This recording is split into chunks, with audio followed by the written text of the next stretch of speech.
How could I not click on this? Cowardly critics of TikTok hide behind Vladimir Lenin. As TikTok banning conservatives reveal just how situational their belief in limited government is, some are hiding behind Vladimir Lenin to justify their apostasy. Lenin famously asserted that the capitalist will sell us the rope, which we will hang them. First of all, Lenin did not famously said that. It is just widely misappropriated to Lenin, Karl Marx, or Stalin. So it doesn't really matter. Some commies said it, they think.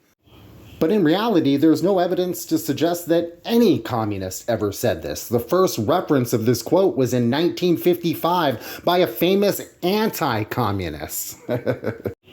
And how many of you think that conservatives are actually using Lenin, even if misappropriated, to really defend the banning of TikTok? They're using McCarthyism, anti-communism, the fear-mongering of communism to get TikTok banned.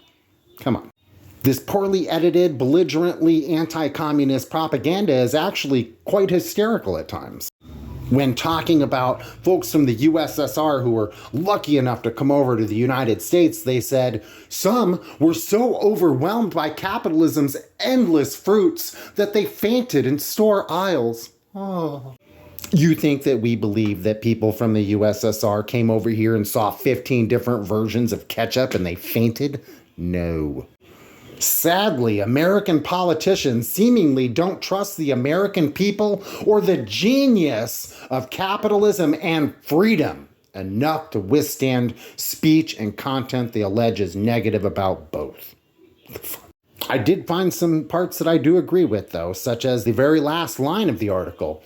The U.S. political class won't succeed in stopping TikTok's use, but they will succeed in shrinking themselves and respect for the law in the United States. And check out, the guy who wrote this also wrote the book Bringing Adam Smith into the American Home, a case against homeownership. Though I imagine not for him or his class of people, but for people like you and me.